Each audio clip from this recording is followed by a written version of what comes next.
जय माता दी। मेरे सभी प्यारे दोस्तों, मैं लक्ष्मी शर्मा बड़ों को चरण स्पर्श, छोटों को प्यार और बराबर वालों को दिल से नमस्कार करती हूँ।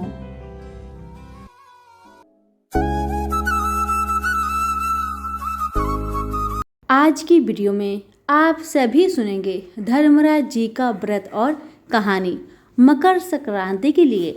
धर्मराज जी का व्रत मकर संक्रांति के दिन से शुरू किया जाता है। धर्मराज जी के व्रत की कथा वर्ष भर सुनी जाती है। ये यमराज है, इन्हीं को धर्मराज नाम से जाना जाता है।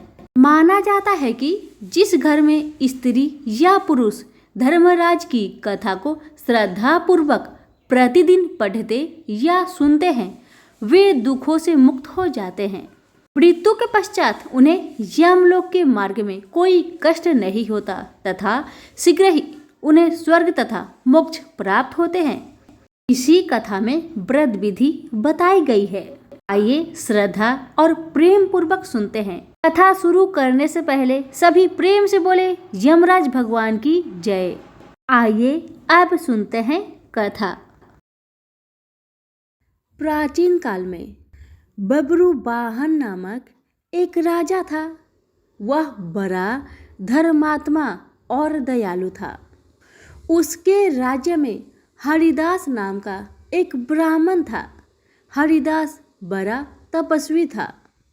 उसकी पत्नी का नाम गुणवती था। वह बहुत ही सुशील और धर्मवती थी। गुणवती पतिव्रता और भगवान की बड़ी भक्त थी। गुणवती ने अपने जीवन में सभी देवी देवताओं की उपासना की। एकादशी, महाशिवरात्रि तथा जन्माष्टमी आदि सभी व्रत विधि विधान से करती थी। वह यथाशक्ति दान पुण्य भी करती थी। अतिथि सेवा से भी कभी विमुख नहीं रही। इस प्रकार जीवन भर वह धर्म परायण रही। वृद्धावस्था में जब उसका देहांत हुआ तो धर्मराज जी के दूत उसे आदरपूर्वक धर्मराजपुर ले गए। धर्मराजपुर में सुंदर सिंहासन पर धर्मराज जी भगवान विराजमान थे। उनके पास ही चित्रगुप्त जी का स्थान था। चित्रगुप्त जी मृत प्राणियों के पाप पुण्य का लेखा धर्मराज जी को सुना रहे थे। गुणवती भयभीत हुई। वहां नीचे मुंह करके खड़ी हो गई। चित्रगुप्त जी ने उसके पाप पुण्य का ब्यौरा धर्मराज जी को दिया, जिसे सुनकर धर्मराज जी को प्रसन्नता हुई, किंतु कुछ उदासी उनके मुखमंडल पर छा गई।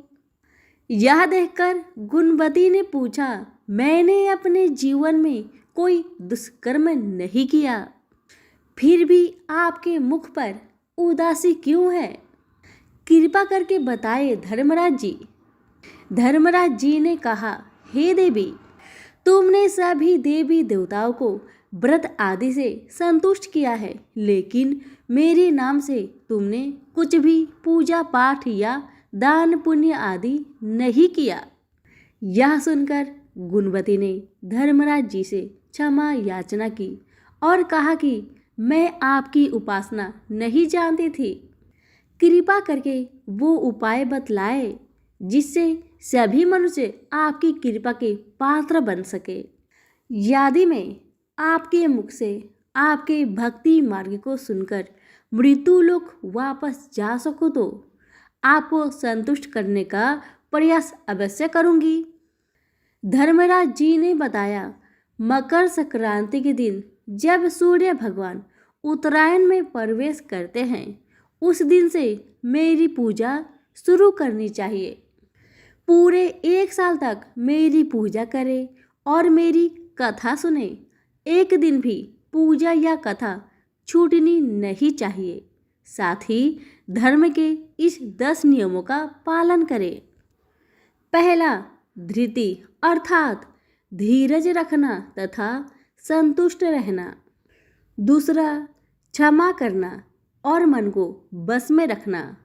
तीसरा, चोरी ना करना। चौथा, मन से पर पुरुष या पर स्त्री से बचना अर्थात मानसिक और शारीरिक शुद्धि। पांचवा, इंद्रियों को बस में रखना। छठा, बुद्धि की पवित्रता यानी बुरे विचार न करना। सातवां, पूजा पाठ तथा दान पुण्य करना। आठवां, व्रत करना और व्रत की कहानी सुनना। नौवां, सच बोलना और सच्चा व्यवहार करना। 10वां, क्रोध न करना। धर्म के इस 10 लक्षण का पालन करें। मेरी कथा नियम से सुनता रहे, दान पुण्य और परोपकार करता रहे। वर्ष भर बाद मकर संक्रांति आए तब इस व्रत का उद्यापन करें। अपने सामर्थ्य के अनुसार मेरी मूर्ति बनवाकर विधि विधान से प्राण प्रतिष्ठा करवा करके पूजा और हवन करें। साथ ही चित्रगुप्त जी की पूजा भी करें। काले तिल के लड्डू का भोग लगाए, ब्राह्मण भोजन कराए, बांस की टोकरी में 5 सेर अनाज दान करे। इसके अलावा गदा, तकिया, कंबल, चप्पल, लोटा तथा वस्त्र आदि देने चाहिए। हो सके तो गाय का भी दान करे।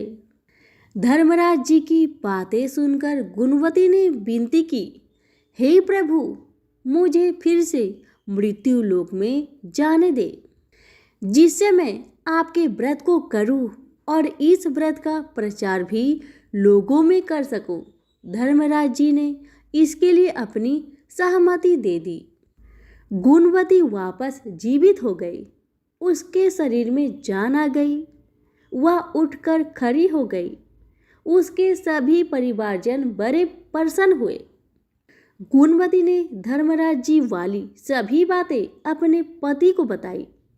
उसने कहा, हम धर्मराज जी का व्रत अवश्य करेंगे तथा धर्म का पालन भी करेंगे। मकर संक्रांति आने पर गुणवती और उसके पति ने धर्मराज जी की निमित्त व्रत शुरू किया। 1 वर्ष के बाद विधि विधान से इस व्रत का उद्यापन किया। इस व्रत के प्रभाव से उन्हें धर्मराज जी की कृपा प्राप्त हुई और उन्हें मोक्ष तथा स्वर्ग की प्राप्ति हुई। तो सभी प्रेम से बोलिए, धर्मराज जी की जय हो, चित्रगुप्त जी की जय हो। कथा पसंद आने पर लाइक, शेयर, कमेंट जरूर करें और हमारे चैनल के साथ जुड़े रहें। धन्यवाद।